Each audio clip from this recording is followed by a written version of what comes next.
Bismillahirrahmanirrahim. Assalamualaikum warahmatullahi wabarakatuh. Selamat siang, salam sejahtera untuk kita semua. Yang saya hormati Bapak Wakil Kepala Sekolah sekaligus calon guru penggerak Angkatan 8 Kota Palopo, Pak Masdar Bahari, Ibu Tenri dari SMP Negeri 10 Palopo. Kemudian ada Ibu Mentari Nurul Suci, selamat datang dari SD Kompetika. Kemudian Ibu Asnida dari SD Sultanan. Saya mengucapkan selamat datang di sekolah kami, bergabung dalam kegiatan diseminasi penumbuhan budaya positif. Alhamdulillah, puji syukur kita panjatkan kehadirat Allah Subhanahu wa Ta'ala atas rahmat, hidayah dan perkenaannya sehingga siang hari ini kita dapat melaksanakan salah satu kegiatan yang sangat baik, yaitu diseminasi budaya positif. Tak lupa kita kirimkan sholawat dan salam kepada junjungan kita Rasulullah Muhammad SAW yang telah membawa ajaran Islam yang mulia kepada kita semua. Baiklah Bapak Ibu, senang sekali sekolah kita hari ini menjadi tuan rumah tempat dilaksanakannya diseminasi oleh calon guru penggerak Angkatan 8 Kota Palopo. Hal ini adalah hal yang sangat baik. Ini juga sudah pernah kami lakukan ketika kami masih menjadi calon guru penggerak. Mengingat bagusnya materi hari ini, jadi sebenarnya saya melihat pesertanya barangkali seandainya hadir semua ini lebih bagus. Karena apa yang kita sampaikan nanti dalam diseminasi ini sebenarnya berguna sekali dalam pelaksanaan tugas-tugas kita sebagai guru, sebagai wali kelas. Ini sangat penting.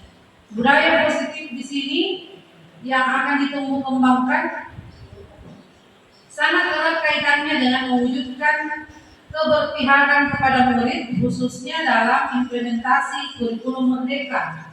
Sekolah kita ini semester ini baru akan melaksanakan IKE untuk mandiri beruang.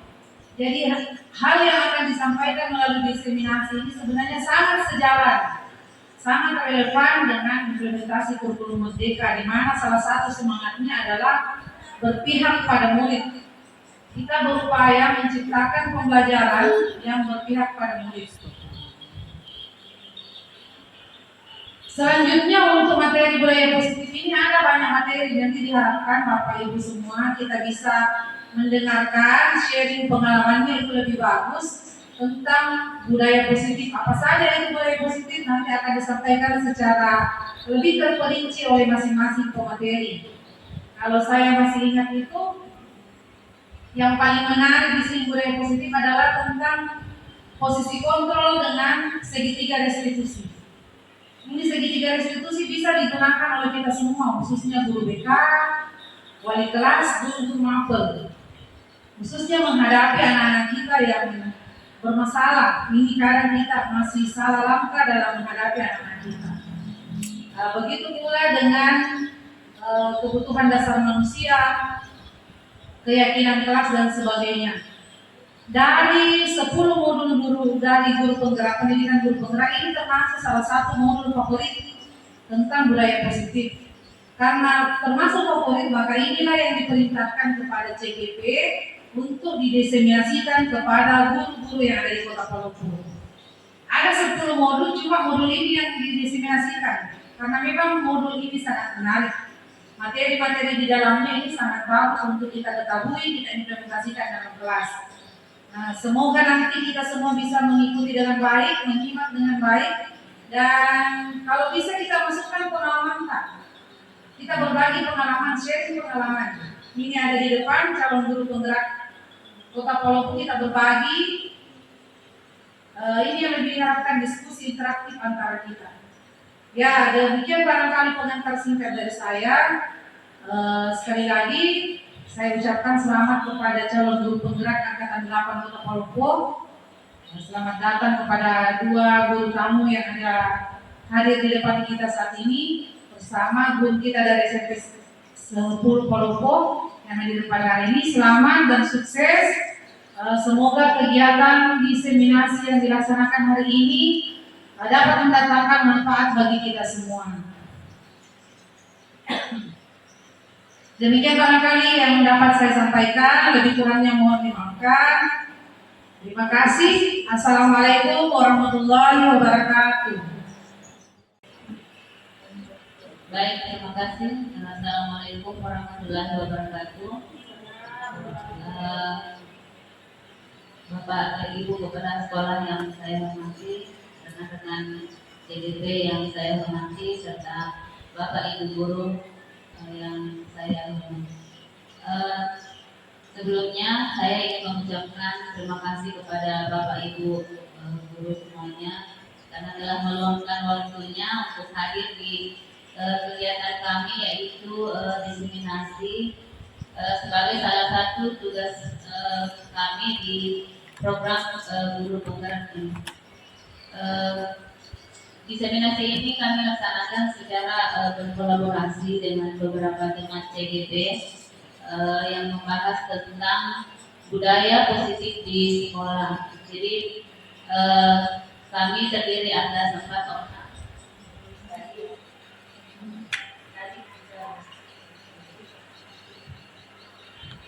Diperkenalkan, yang pertama ada Pak Masdar, kemudian ada Ibu Asmida dan Ibu Mentari dan saya sendiri dari SEO. Baik Bapak Ibu, lanjut saja pada materi pertama, yaitu mengenai disiplin positif dan nilai-nilai kebajikan universal.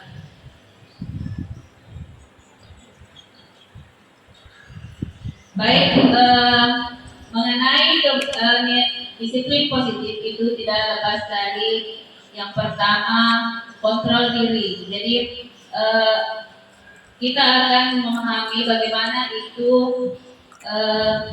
kontrol diri. Jadi di sini kita akan melakukan suatu kegiatan yang berjudul Cobalah Buka. Jadi kegiatan ini dilakukan berpasangan. Jadi silakan Bapak Ibu melakukan mencari pasangan karena kita akan melakukan kegiatan Cobalah Buka. Mungkin Ibu Kanda bisa lihat di sini. Jadi kegiatannya seperti ini. Jadi Bapak Ibu menunjuk siapa yang A dan siapa yang B, ya. A dan B. Jadi misalnya Ibu Rizka sebagai A dan Ibu Mini sebagai B. Nah sekarang mari kita praktekkan ya. Si A. Jadi kita tentukan dulu siapa si A. Si A mungkin Ibu Manina, kemudian Ibu Aji. Si A. Agar kita menggenggam sesuatu yang sangat berharga untuk kita. Jadi di tangan kita ada sesuatu yang sangat berharga, itu digenggam erat, tidak boleh. Jadi nanti si B itu membujuk dengan segala macam cara supaya si A membuka tangannya. Mengerti ya Bapak Ibu? Baik, sekarang kita praktekkan. Si A genggam tangan A, genggam keras-keras, anggap di dalam situ ada, di dalam genggaman ada sesuatu yang sangat berharga. Ya, nah sekarang si B melakukan segala macam upaya untuk membuka. Bagaimana caranya? Bisa dengan rayuan, bisa dengan kekerasan, bisa dengan iming-imingan hadiah atau uang agar si A ini membuka tangannya. Paham ya Bapak Ibu? Sekarang kita lakukan. Seboleh segala macam cara. 1, 2, 3.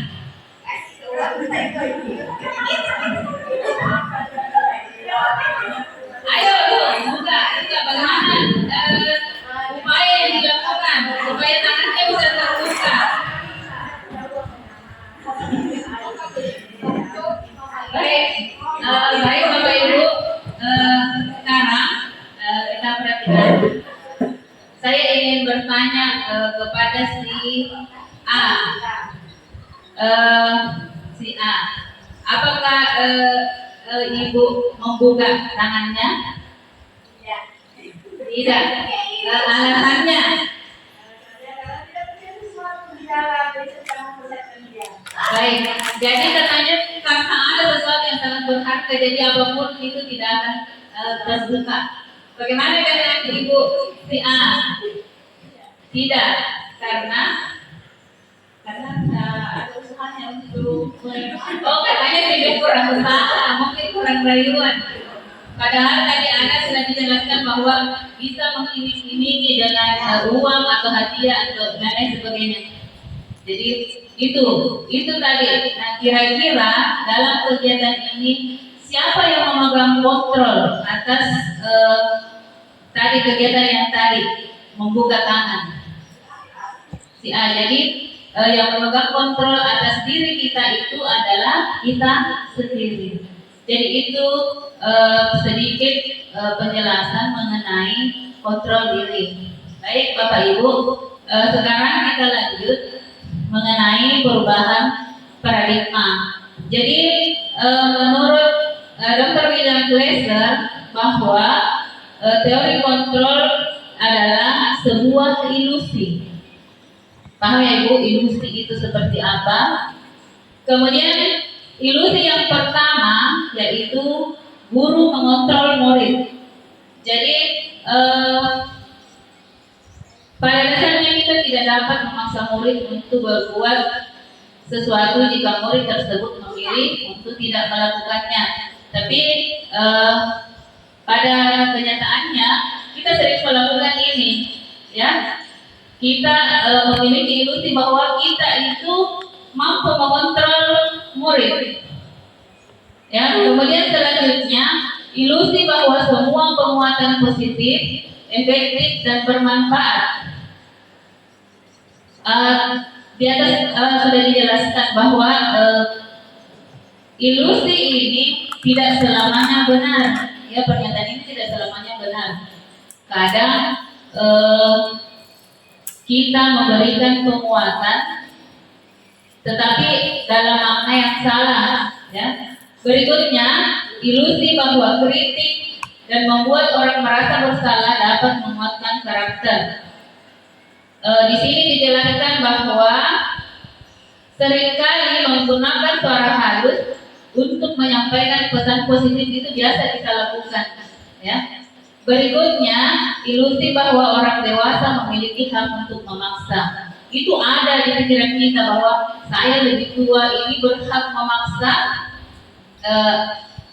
anak-anak atau murid kita. Ya, selalu begitu. Jadi ini kita biasa lakukan di sekolah. Kemudian ini contoh perubahan paradigma stimulus respon kepada pendekatan teori kontrol. Contohnya, stimulus respon, ilusi kita mengatakan bahwa realitas kita itu sama. Padahal kenyataannya realitas atau kebutuhan orang itu berbeda. Jadi ini contoh perubahan paradigma stimulus respon kepada pendekatan teori kontrol. Jadi kita selalu beranggapan bahwa semua orang melihat hal yang sama.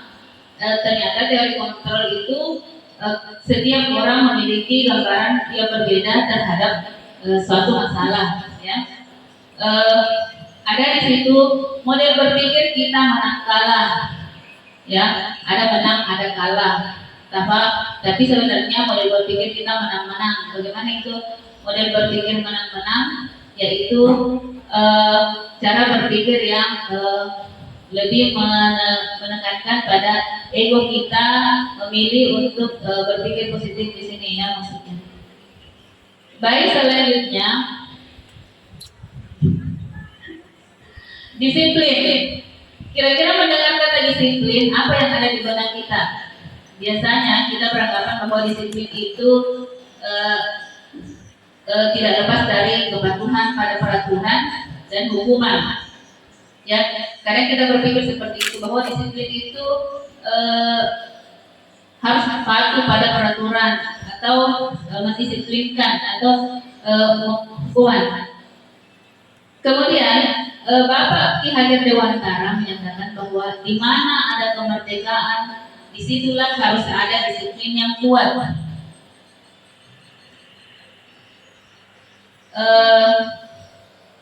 Ki Hajar Dewantara mengatakan bahwa untuk mencapai kemerdekaan ini dalam konteks pendidikan, syarat utamanya adalah harus ada disiplin yang kuat. Disiplin yang dimaksud yaitu disiplin diri yang memiliki motivasi internal.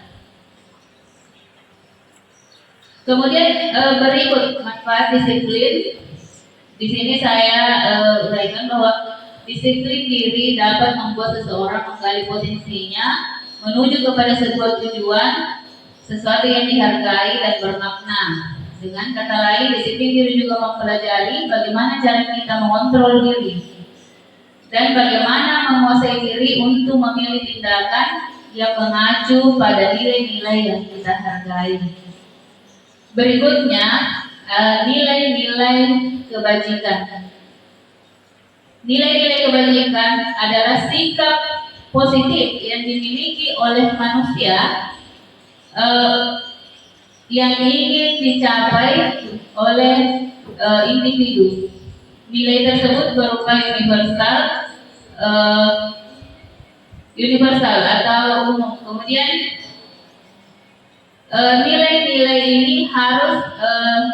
ini harus merujuk pada karakter profil Pancasila yang terdiri atas berakhlak mulia, kemudian berkebinekaan global, mandiri, bergotong royong, bernalar kritis, dan kreatif. Jadi ini yang akan kita implementasikan kepada murid kita nantinya.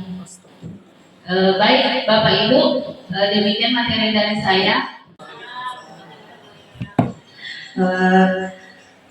Ibu Kepala Sekolah yang saya hormati, Bapak Ibu CGP Angkatan 8 yang saya hormati, dan Bapak Ibu guru yang sempat hadir yang saya hormati dan saya banggakan.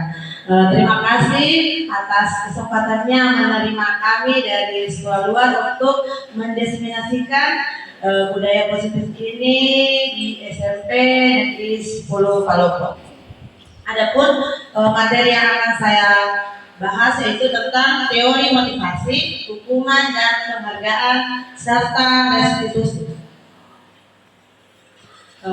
Di sini di dalam dari anak-anak ada 3 motivasi. Yang pertama itu ada motivasi ekstrinsik yang berupa hukuman.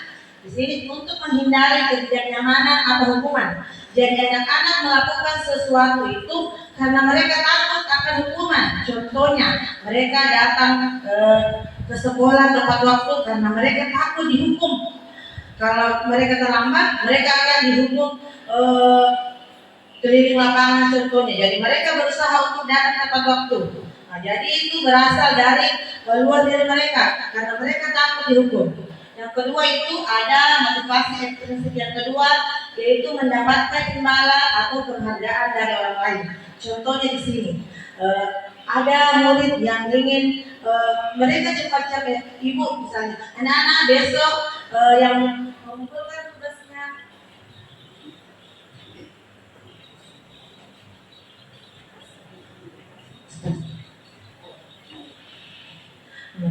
Contohnya ini yang mengumpulkan tugasnya paling cepat mereka akan mendapatkan hadiah.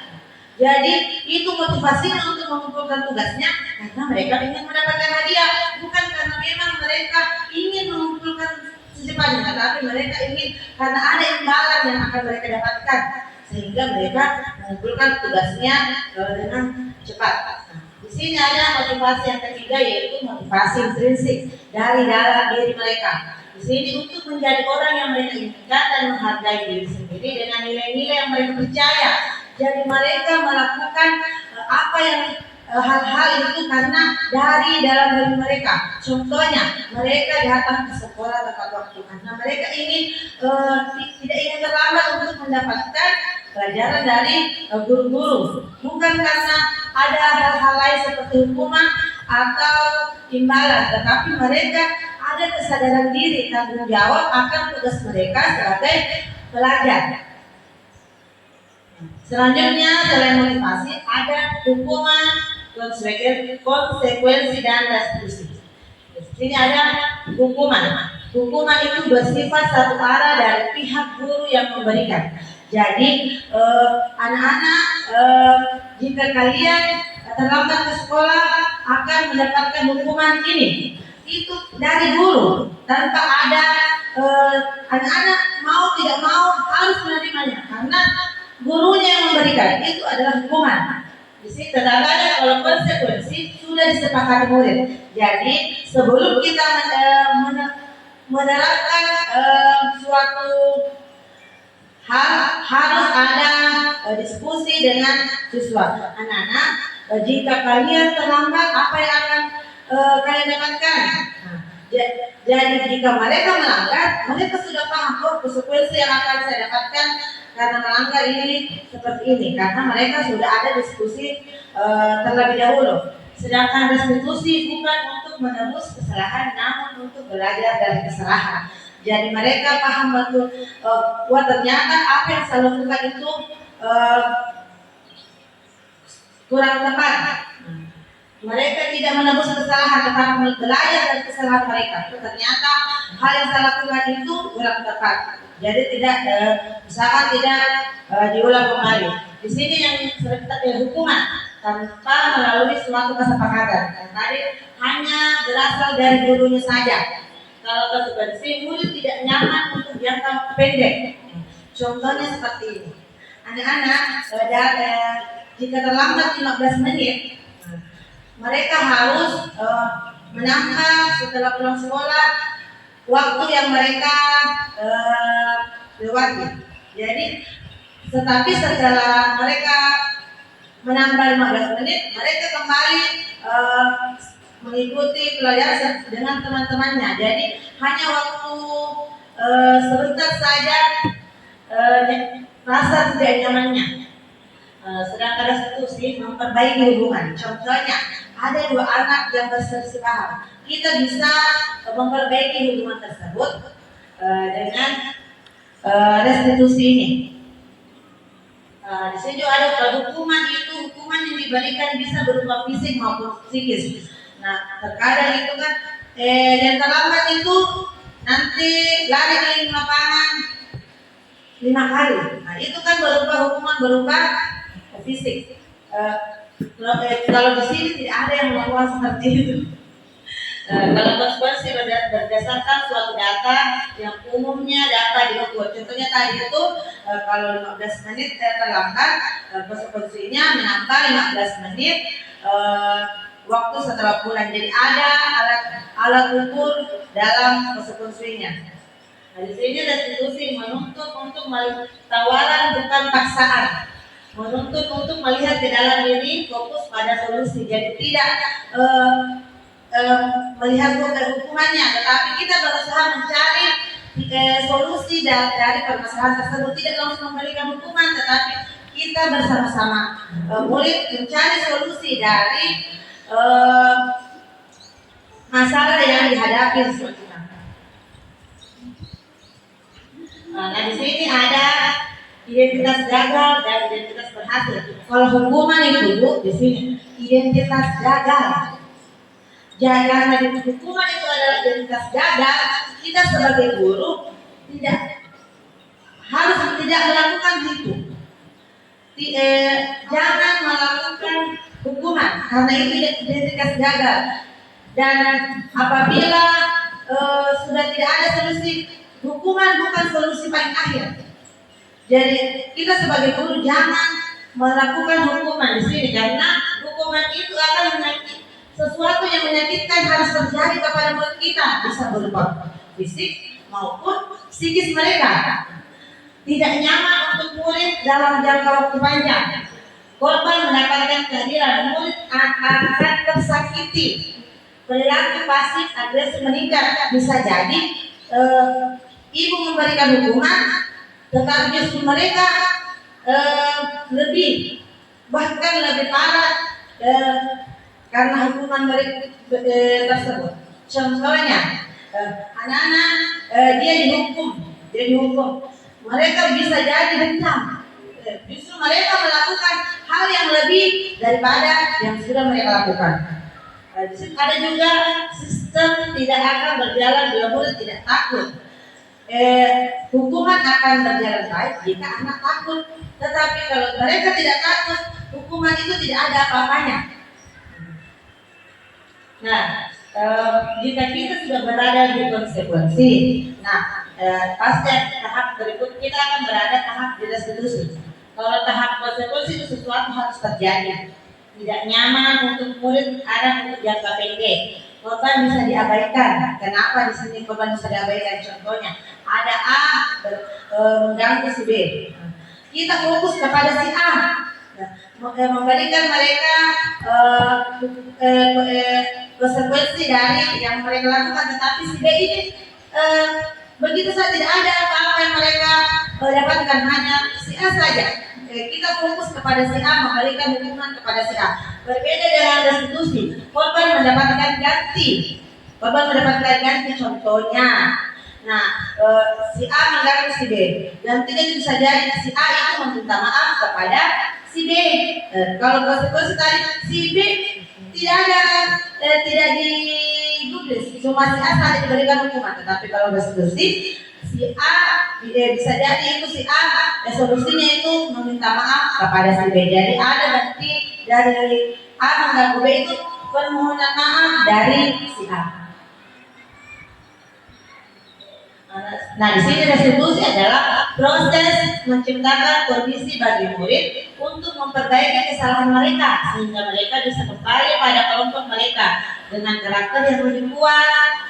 Restitusi juga merupakan proses kolaboratif yang mengajarkan murid untuk mencari solusi untuk masalah mereka dan membantu murid berpikir tentang orang seperti apa yang mereka inginkan menjadi dan bagaimana mereka harus memperlakukan orang lain.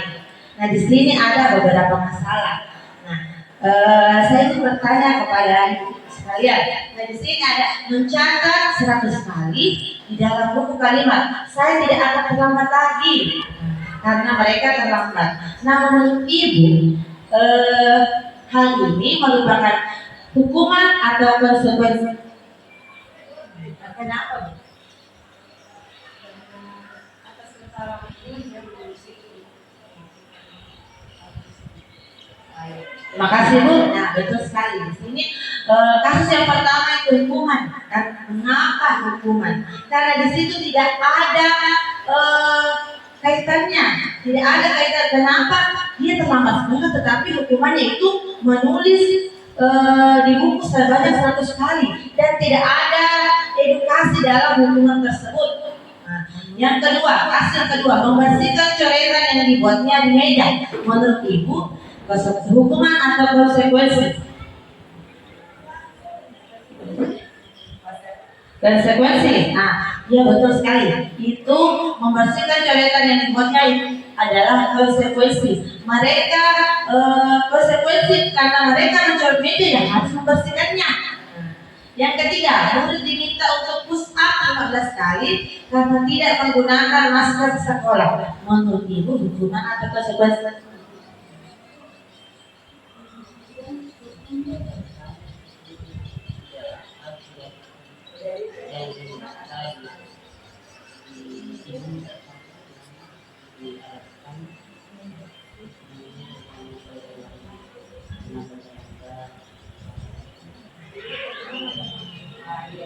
Ya, terima kasih. Nah, di sini murid diminta untuk push up itu hukuman karena mereka itu tidak menggunakan masker. Tetapi apa hubungannya dengan push up? Nah, dari itu hal itu tidak ada edukatifnya, tidak ada edukasi dalam hukuman tersebut. Nah, selanjutnya menggantikan kertas tugas teman yang telah dicoret-coret. Kalau menurut Ibu itu hukuman atau konsekuensi? Kenapa? Karena itu kan dilakukan suatu kesalahan, berarti dia harus menghentikan kesalahan tersebut. Terima kasih Bu. Ya betul sekali, ini konsekuensi. Selanjutnya itu merapikan kelas karena telah membuat banyak sampah saat istirahat. Kalau menurut ibu yang pakai kerudung kuning hukuman atau konsekuensi? Hukuman, kenapa? Ya. Menurut ibu itu hukuman merapikan kelas antara membuat. Adakah jawaban yang lain? Kalau kita ibu?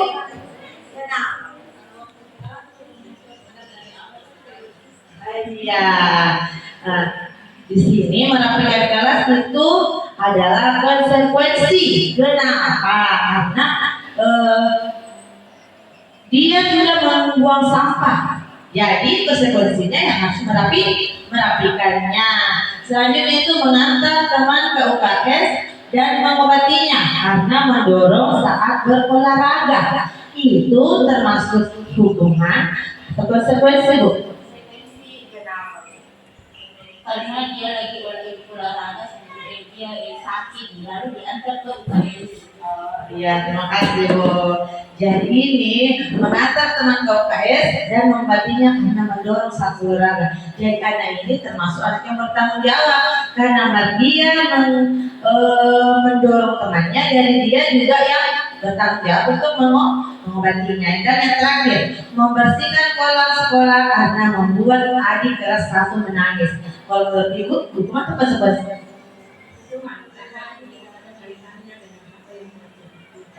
Terima kasih, benar sekali. Membersihkan kolam itu salah satu hukuman karena tidak ada hubungannya membuat adik menangis dengan membersihkan kolam. Selanjutnya di sini pengaruh jangka pendek dan jangka panjang. Nah, penghargaan efektif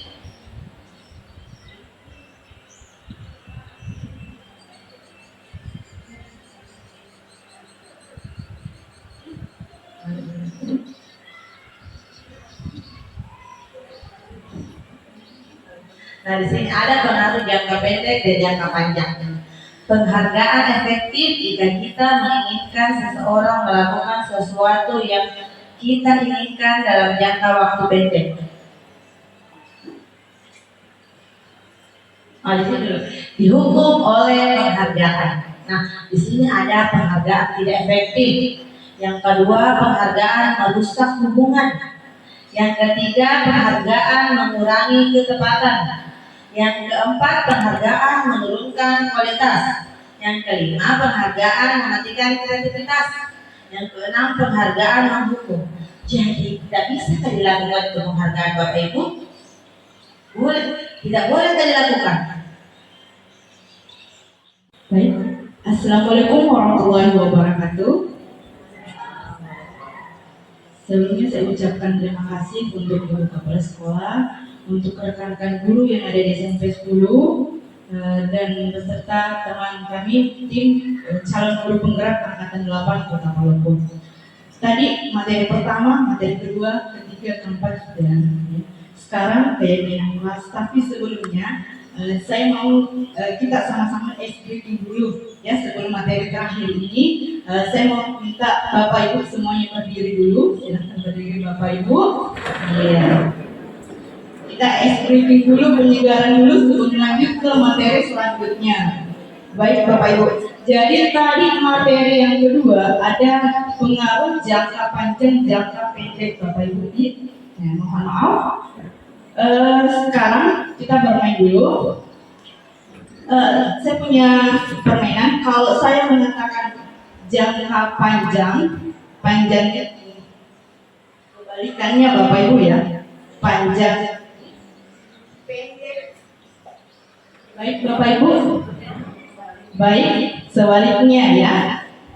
Panjang, pendek. Baik, bisa ya? Speak. Iya. Panjang, pendek, panjang, pendek. Aturan permainannya. Dengarkan apa yang saya katakan, jangan lihat apa yang saya lakukan. Bapak Ibu, bisa? Siap ya? Kita bermain ya? Iya. Sebelum lanjut ke keyakinan kelas. Baik. Panjang. Kita sama-sama ya. Panjang, jangan ragu Bapak Ibu, semangat. Iya. Panjang, pendek, pendek, panjang, pendek. Ya. Ulang satu kali lagi ya. Panjang, pendek, panjang, pendek, panjang. Panjangnya tadi kesepakatannya bagaimana Bapak Ibu ya? Oke, yes. Oke, tepuk tangan untuk semuanya Bapak Ibu. Makasih. Baik. Saya belum memperkenalkan diri, mohon izin. Perkenalkan nama saya Asnidar. Background saya mengajar di SD 3 Surutama Kota Palopo. Iya. Baik Bapak Ibu, keyakinan kelas. Mungkin ada yang bertanya, apa sih itu keyakinan kelas? Atau ada yang sudah melakukan di dalam kelas keyakinan kelas. Kita sama-sama dulu membahas.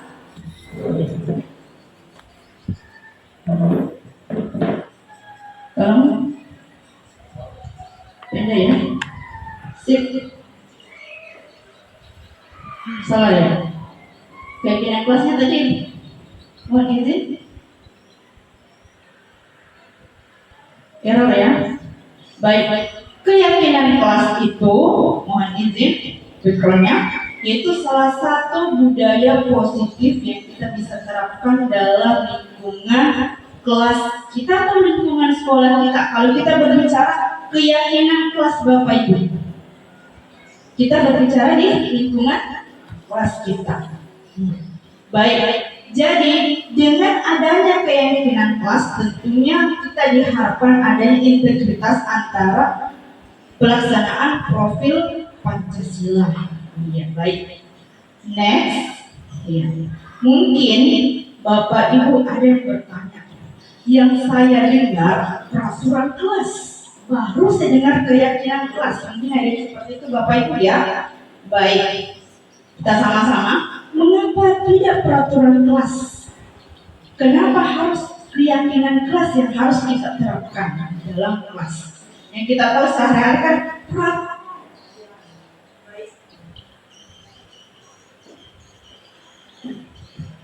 ya. Jadi kita pahami dulu yang pertama, definisi dari keduanya itu memiliki perbedaan. Perbedaannya tentunya dari penentu atau pembuatnya. Baik, bila peraturan maka hal tersebut berasal dari luar individu. Misalnya peraturan pemerintah, peraturan sekolah, ya, yang sudah dibuat, yang kita sama-sama harus lakukan apa yang sudah dibuat seperti itu. Kemudian menentukan, maka dengan hal ini kita tentukan keyakinan kita yang mengacu kepada dalam diri individu. Dalam hal ini munculnya nilai-nilai yang kita yakini akan kita lakukan di dalam kelas. Jadi muncul dari peraturan keyakinan kelas. Baik, selanjutnya tadi saya katakan peraturan itu dari pemerintah. Sebabnya dari pemerintah, dari sekolah, peraturan sekolah ya. Baik. Contoh, mengapa kita memiliki peraturan harus menggunakan helm bila mengendarai kendaraan bermotor Bapak Ibu? Ini apakah peraturan yang sering Bapak Ibu dengar mungkin ya? Ya, ini peraturan ya. Ini peraturan dari mana Bapak Ibu? Dari pemerintah. Nah, dari peraturan ini tentunya ada nilai yang ada di baliknya peraturan ini. Nilai apakah itu? Supaya apa kita? Tentunya ada nilai keselamatan. Ya, sepakat Bapak Ibu ya? Iya. Next, mengapa kita memiliki peraturan 3M? Menggunakan masker, mencuci tangan, dan menjaga jarak. Ya, itu nilai baliknya adalah rasa tanggung jawab. Baik.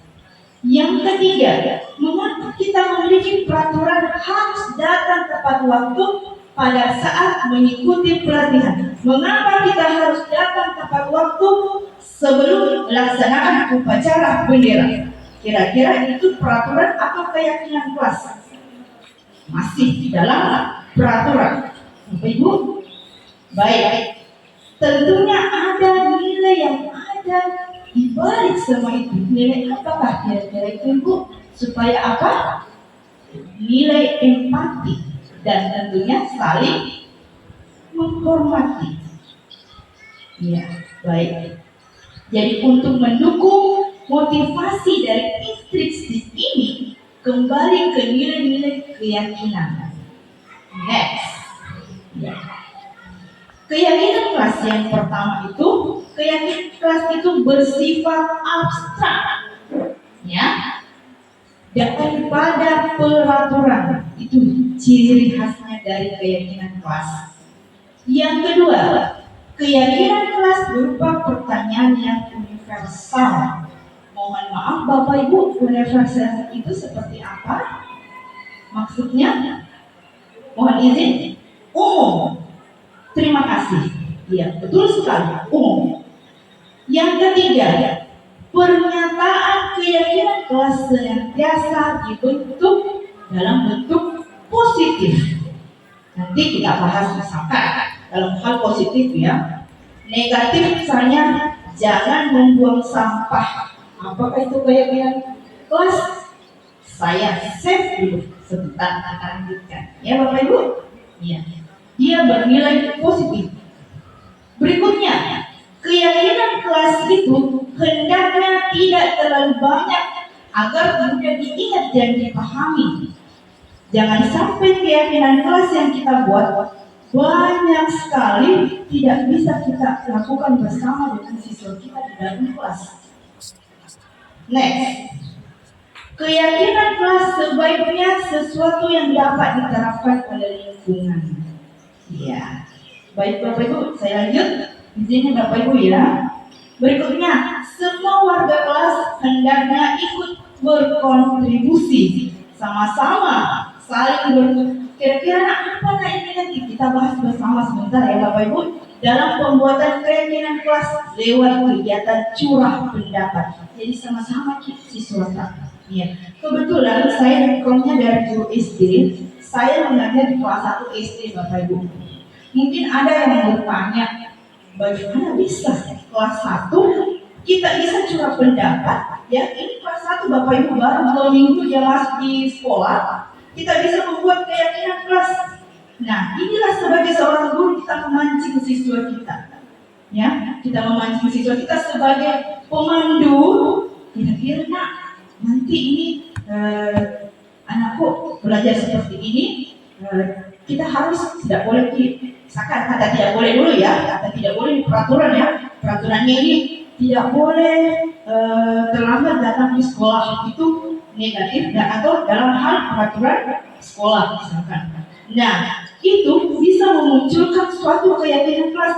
Kata tidak boleh muncul menjadi keyakinan kelas bahwa kita harus tepat waktu, nilai yang tersirat.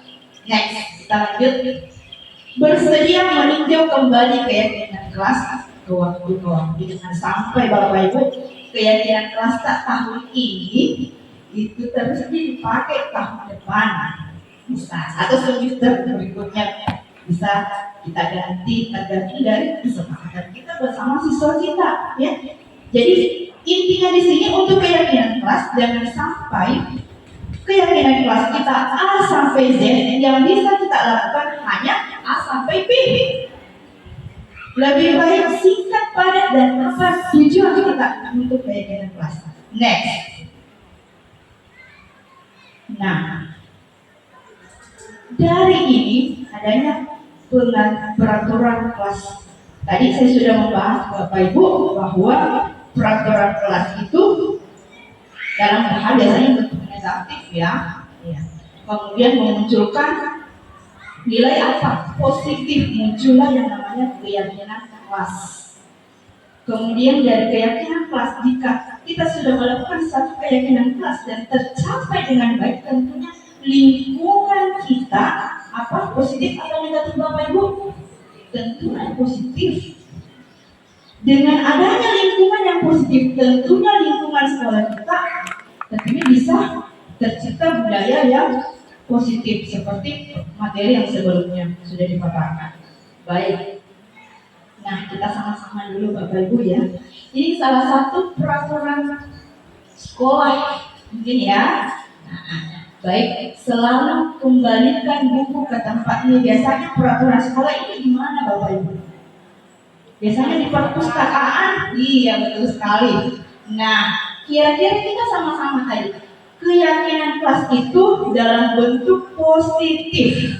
Kira-kira nilai apa yang tersirat? Nilai apa yang ada di balik dari peraturan yang pertama?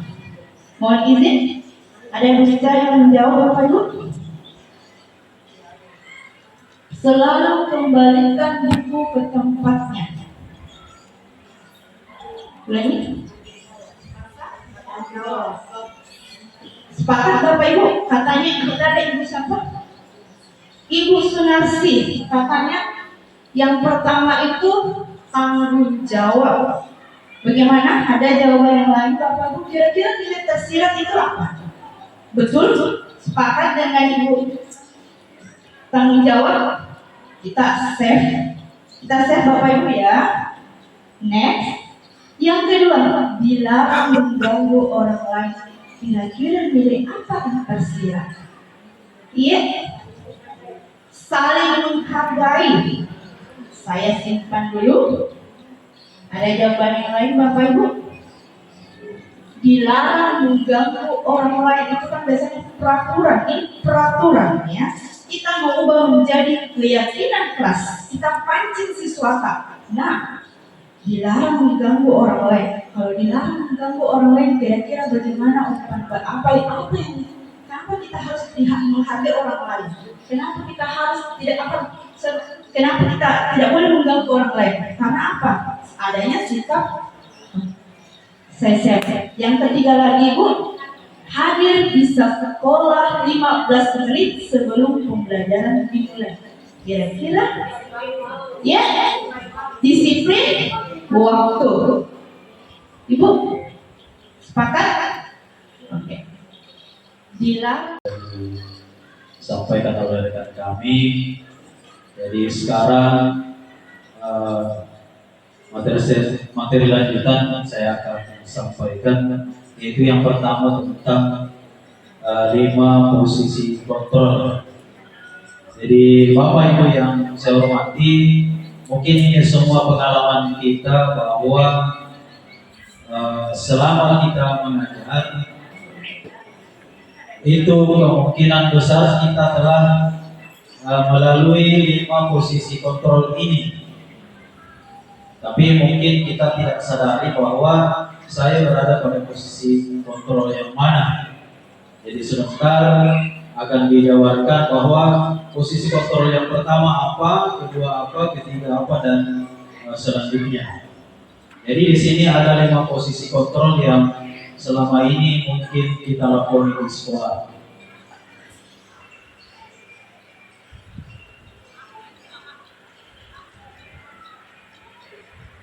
Baik Bapak Ibu, jadi posisi kontrol yang pertama itu adalah sebagai penghukum.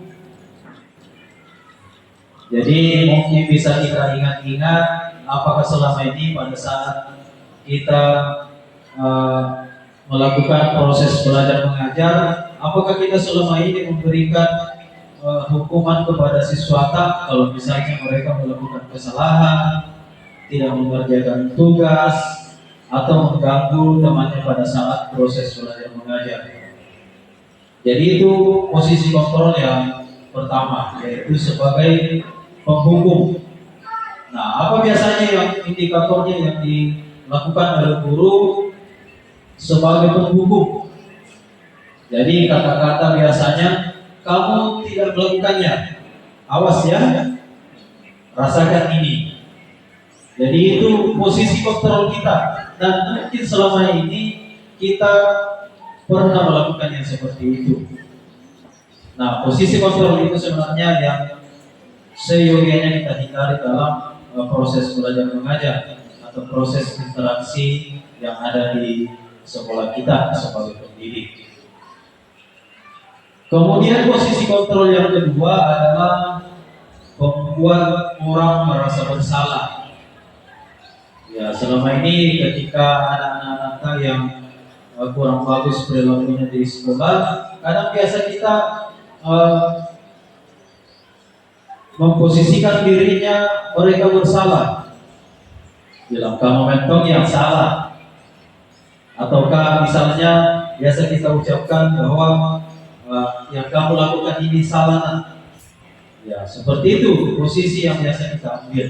Dan mungkin pernah kita ambil posisi itu sebagai pendidik. Kemudian yang ketiga itu sebagai teman. Nah ini yang setelah saya lihat, saya cermati banyak posisi ini yang biasanya guru lakukan. Jadi siswa dianggap sebagai teman. Nah apa konsekuensi kalau misalnya siswa dijadikan sebagai teman? Biasanya itu macam-macam. Ini ada di bahasa Polomonya itu siswa macam-macam.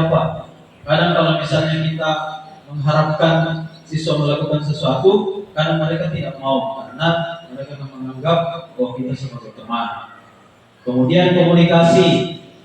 Nah, siswa biasanya berkomunikasi kepada kita selayaknya sebagai teman. Oke, baik Bapak Ibu, posisi kontrol yang berikutnya adalah sebagai pemantau. Jadi kita memposisikan diri kita di sini sebagai pemantau. Jadi anak-anak ketika melakukan aktivitas itu kita posisikan diri kita sebagai pemantau. Kemudian posisi yang terakhir ini sebenarnya yang sangat diharapkan adalah posisi sebagai manajer. Jadi guru diharapkan mampu untuk memanage dengan baik proses belajar mengajar yang dilakukan. Jadi kita di dalam memfasilitasi atau diharapkan bisa menuntun siswa untuk baik di dalam melakukan proses belajar mengajar. Nah, kalau misalnya ada yang bertanya posisi mana yang seharusnya kita tempati, nah diharapkan posisi penghukum dan pembuat rasa bersalah itu kita hindari dalam proses belajar mengajar. Kemudian yang diharapkan adalah terkadang kita boleh sebagai teman, boleh sebagai pemantau, dan yang sangat diharapkan adalah kita sebagai manajer dalam proses belajar mengajar. Ya, sebagai teman, ya kadang-kadang kita menganggap murid kita sebagai teman, itu tidak masalah. Artinya sepanjang apa yang kita lakukan itu tidak berlanjut atau tidak berlarut. Artinya kadang kita menganggap murid kita sebagai teman, tetapi setelah itu bukan lagi sebagai teman. Artinya itu tidak itu berlangsung hanya sementara. Kemudian sebagai pemantau itu juga diharapkan kadang juga kita bisa berposisi sebagai pemantau. Kemudian yang sangat diharapkan di sini adalah kita sebagai seorang manajer yang mampu untuk membuat atau mengantarkan siswa dalam melalui proses belajar mengajar yang baik, menuntut siswa untuk belajar. Oke, baik Bapak Ibu yang saya hormati,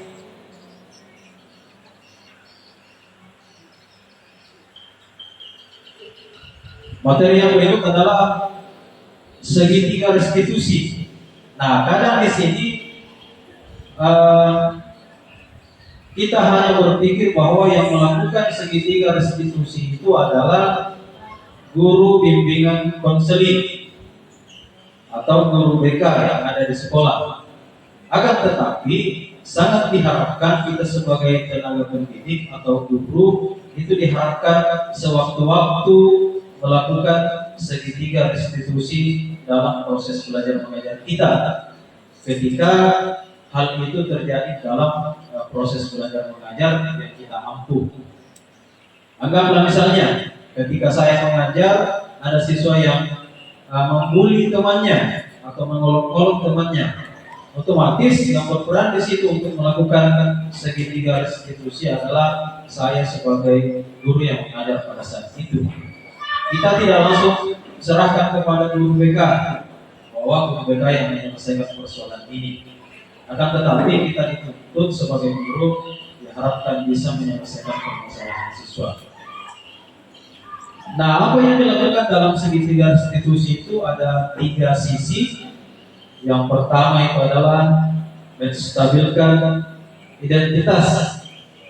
Nah, kata-kata biasa yang muncul dalam tahapan menstabilkan identitas itu adalah yang pertama itu kamu bukan satu-satunya yang pernah merasa melakukan kesalahan ini.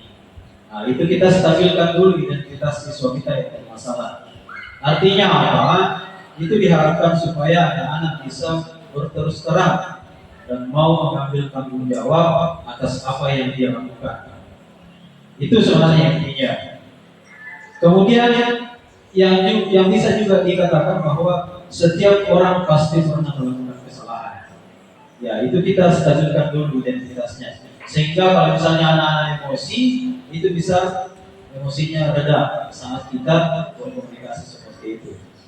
Bahwa orang lain atau siswa lain juga pernah melakukan kesalahan yang sama. Sehingga kita stabilkan situasinya. Sisi yang kedua adalah validasi kebutuhan. Nah, di sini pada saat validasi kebutuhan, yang kata-kata yang bisa atau dapat kita ucapkan adalah kamu tentunya punya alasan mengapa melakukan itu. Nah, di sini kita sudah mulai menggali. Kita menggali apa kira-kira alasannya ini si A atau murid kita melakukan hal tersebut. Anggaplah misalnya mengolok-olok teman di sekolah atau dalam kelas pada saat proses belajar mengajar.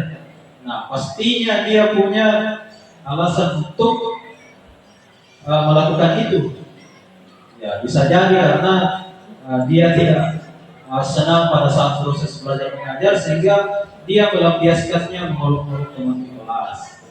Ataukah misalnya selama ini dia diolok-olok sehingga dia juga mengolok teman di kelasnya atau teman di sekolahnya. Jadi kita harus menanyakan alasannya kenapa. Jadi di sini kita diharapkan murid mampu untuk jujur atau mengeluarkan alasan apa yang mendasari sehingga dia melakukan hal tersebut. Kemudian sisi yang ketiga adalah menanyakan keyakinan. Nah, disinilah sebenarnya gunanya bahwa setiap awal proses belajar mengajar itu kita membuat keyakinan kelas atau keyakinan sekolah. Nah, di keyakinan sekolah itu kita jabarkan secara rinci apa-apa yang harus ditaati atau yang harus dilakukan oleh siswa pada saat proses belajar mengajar. Nah, kita juga sebagai guru mata pelajaran diharapkan setiap mata pelajaran kita memiliki keyakinan kelas tersendiri, sehingga siswa sadar akan tugas dan tanggung jawabnya dalam proses belajar mengajar itu. Nah, ini menanyakan keyakinan. Apa yang bisa kita tanyakan kepada siswa? Misalnya nilai-nilai apa yang telah kita sepakati. Nah, ini tadi. Jadi ketika kita sudah membuat keyakinan kelas, anggaplah misalnya poin menghargai teman. Otomatis ketika menghargai teman, di dalamnya itu kita tidak boleh membuli teman atau mengolok-olok teman. Sehingga keyakinan kelasnya itu adalah menghargai teman atau kita saling menghargai. Itu salah satu poin keyakinan kelas. Kemudian apa juga yang bisa kita tanyakan? Kamu ingin menjadi orang yang seperti apa? Ya, di situ pertanyaan otomatiknya itu adalah kamu ingin menjadi orang yang seperti apa? Ketika murid kita sudah menyadari keyakinan kelas itu, kita tanyakan bahwa kamu sebenarnya ingin menjadi murid yang seperti apa? Jadi kita mencoba untuk mengarahkan murid kita berpikir bagaimana sebaiknya dia. Apakah dia harus selalu membuli temannya? Kan tidak. Otomatis dia diharapkan bisa berubah dari membuli temannya menjadi menghargai temannya. Atau terlebih lagi adalah menghargai gurunya. Jadi baik Bapak Ibu, saya kira itu yang saya sampaikan. Kemudian di sini ada kata-kata yang bisa dikatakan oleh guru dari setiap tahapnya itu. misalnya menstabilkan identitas, berbuat salah itu hal yang manusiawi, tidak ada manusia yang sempurna, Bapak Ibu juga buat salah, kemudian kita pasti bisa menyelesaikan permasalahan ini dan selanjutnya. Jadi banyak konsep-konsep pertanyaan yang bisa kita berikan pada saat menstabilkan identitas. Kemudian validasi kebutuhan, salah satunya apakah kamu bisa melakukan dengan lebih baik besok pagi. Artinya diharapkan murid tidak membuli atau menolong-nolong temannya lagi. Kemudian menanyakan keyakinan, apa yang kamu rasakan ketika kamu melakukan itu, atau kamu menjadi orang yang seperti apa. Jadi inilah yang bisa kita lakukan pada saat restitusi. Artinya intinya tadi yang saya katakan bahwa kita tidak langsung menyerahkan kepada guru BK ketika ada siswa yang bermasalah di kelas kita, tapi kita berharap kita bisa menyelesaikan di dalam kelas dan mengembalikan siswa itu kepada situasinya semula. Ketika dia bersalah, kita mengembalikan kepada situasinya semula bahwa murid tersebut sudah tidak bersalah dan tidak ada apa-apa dengan rekan-rekannya yang lain. Mengenai tadi yang menyambung keyakinan kelas tadi tentang disiplin dan budaya positif.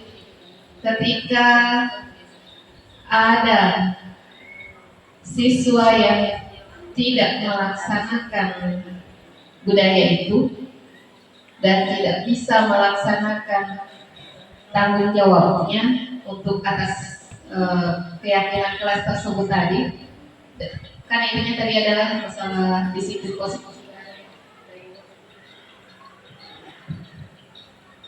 Kira-kira pemberian punishment-nya itu bagaimana? Apakah memang diberikan punishment langsung diberikan, dalam arti kata cukup 1 atau 2 kali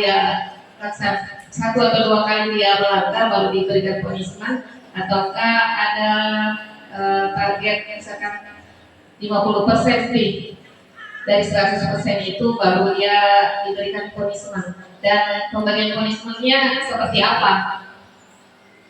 Punishment-nya begitu. Kalau tadi yang saya sampaikan tadi yang kayak menegaskan bisa lewat reward dengan pujian, kamu anak hebat, kamu anak pintar, kamu anak soleh, karena seperti itu. Tapi ketika tidak bisa terlaksana dan ada mungkin ada biasanya anakku dengan diberikan punishment memacu dirinya untuk lebih berusaha menjadi lebih baik lagi seperti itu.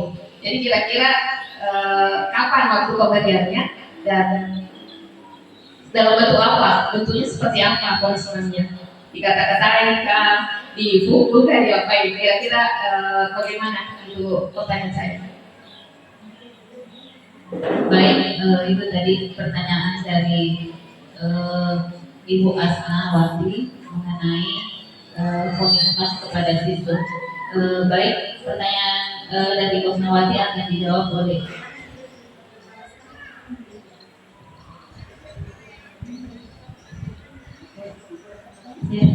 kepada Ibu Asnidar. Saya bisa. Iya, baik. Saya mencoba. Dan mudah-mudahan bisa ditambahkan sebentar dengan Pak Masdar. Kebetulan sinkron materi yang saya bawakan dengan materi Pak Masdar. Tadi Pak Masdar sudah sampaikan bahwa kita sebagai seorang guru yang dikatakan kata hukuman sudah tidak ada lagi siswa kita itu. Jadi tolong kata hukuman itu sudah tidak ada untuk siswa kita. Ya, usahakan jangan ada yang kata hukuman. Terus keyakinan kelas misalkan tidak tercapai kata keyakinan, maksudnya keyakinan kelas itu kita sudah buat, kita mau apa tadi ya?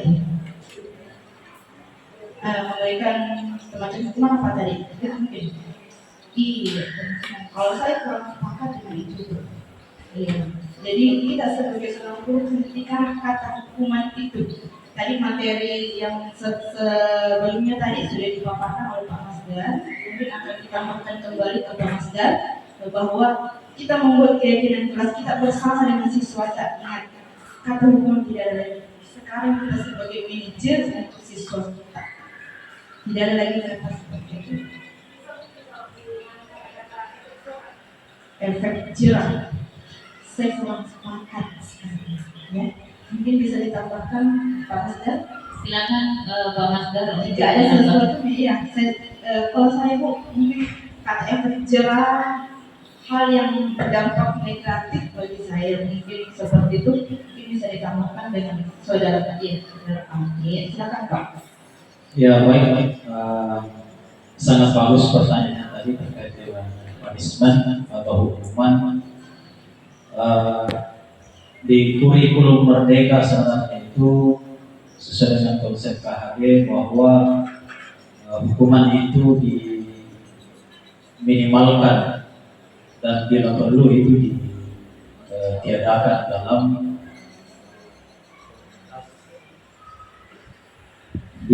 dalam komunitas lingkungan belajar kita.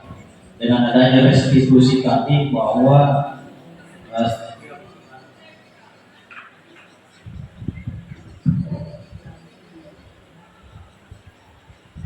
ya saya ulangi, dengan adanya restitusi tadi diharapkan bahwa siswa yang melanggar keyakinan kelas atau keyakinan sekolah itu diupayakan bagaimana memprosesnya sedemikian rupa sehingga murid tersebut mampu menyadari keberadaannya di sekolah. Artinya kita sebagai guru sebenarnya sangat diharapkan tidak ada lagi istilahnya menghukum atau memberikan punishment kepada siswa.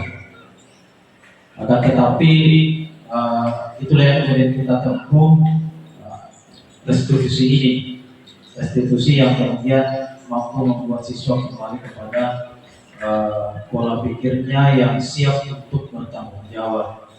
Dan ini memang berat sebenarnya, berat tanggung jawab kita sebagai guru bahwa kita dituntut untuk tidak lagi menghukum dan bagaimana membuat siswa menjadi bahagia di sekolah ini untuk lingkungan belajarnya.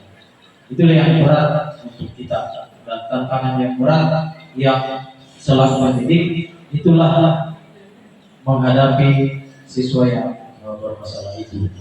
Tapi dengan harapan kita senantiasa berdoa kepada Allah Subhanahu wa taala agar perlakuan kita kepada murid mampu membuat mereka sadar akan keberadaannya di sekolah. Artinya bukan sadar karena faktor eksternal, tapi sadar karena faktor internal atau kesadaran dirinya sendiri. Bukan karena hukuman, bukan karena paksaan, bukan karena penghargaan, akan tetapi karena faktor kesadaran dan kebutuhannya akan proses belajar mengajar yang terjadi di sekolah. Jadi sebenarnya kalau masalah hukuman tadi, yaitu bahasanya bahwa diminimalkan dan kalau bisa ditiadakan di lingkungan sekolah kita. Itu tambahan dari saya. Terima kasih Pak Masdar.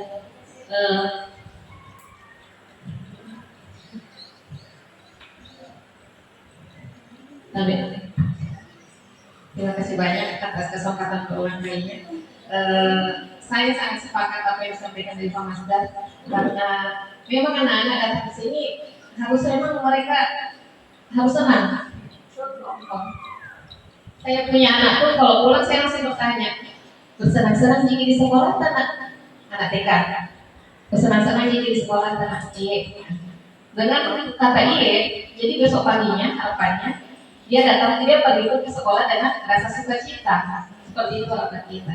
Tapi kita juga tidak bisa mungkiri secara psikologis bahwa ada kalanya kita di kelas semua tingkatan apapun itu SD, SMP, SMA, secara psikologis mungkin ada keadaan psikologisnya dari rumah memang sudah terbawa dengan tidak kenyamanan dari rumahnya, akan mengakibatkan kepada anak di depan kita itu akan merasa juga secara langsung tidak akan nyaman seperti itu. Jadi maksud saya tadi bisa ke Pak bisa diberikan contoh seperti yang kita bilang tadi, berusaha untuk meminimalkan atau ditiadakan. Tapi kita tidak bisa mungkiri bahwa fakta yang terjadi, yang kita temui di lapangan bahwa banyak anak-anak memang yang pelanggaran seperti itu.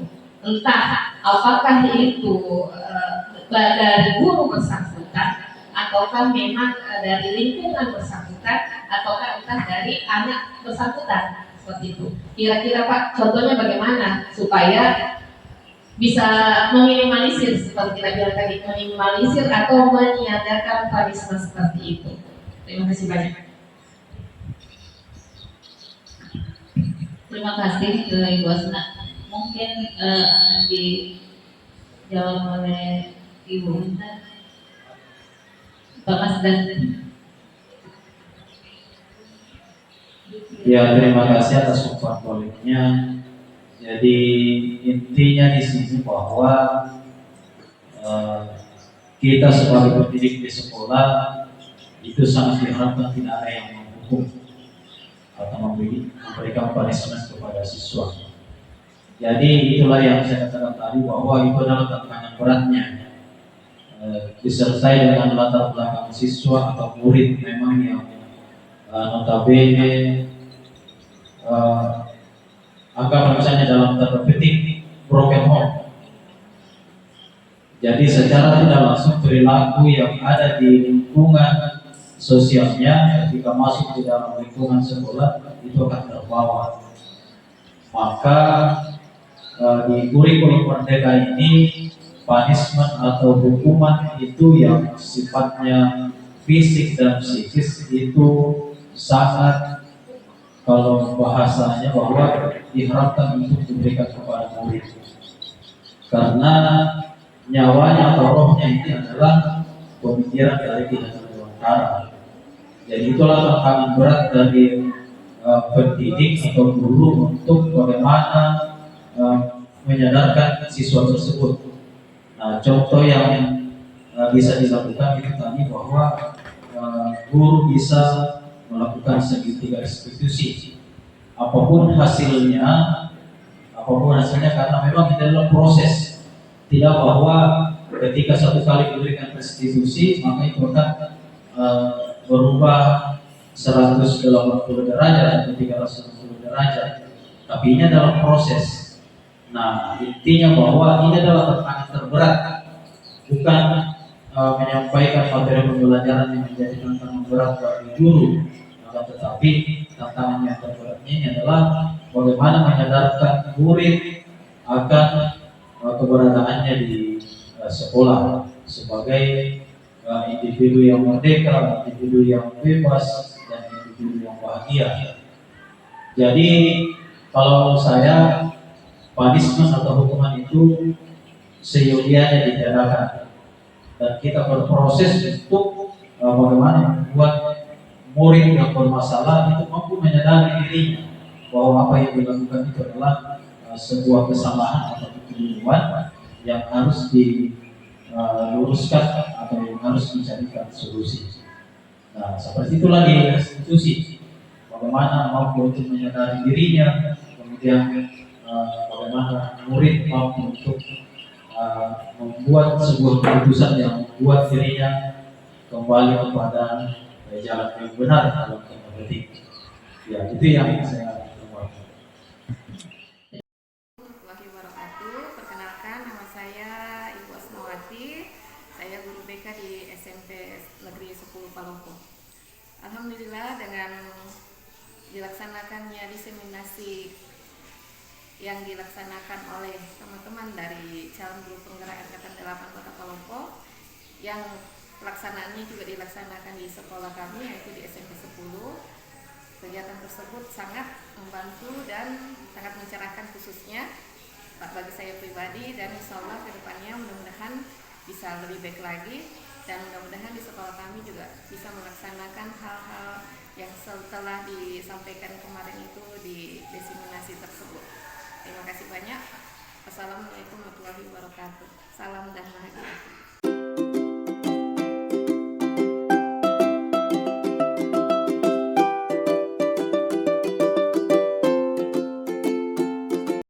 Assalamualaikum warahmatullahi wabarakatuh. Saya Muhammad Zakir dari kelas 9A. Perasaan saya setelah membuat keyakinan kelas adalah saya merasa kelas saya menjadi lebih bersih, lebih tertib, dan saling menghargai. Terima kasih. Assalamualaikum warahmatullahi wabarakatuh. Assalamualaikum warahmatullahi wabarakatuh. Saya Asia Zahra. Dengan adanya kegiatan kelas, saya lebih disiplin untuk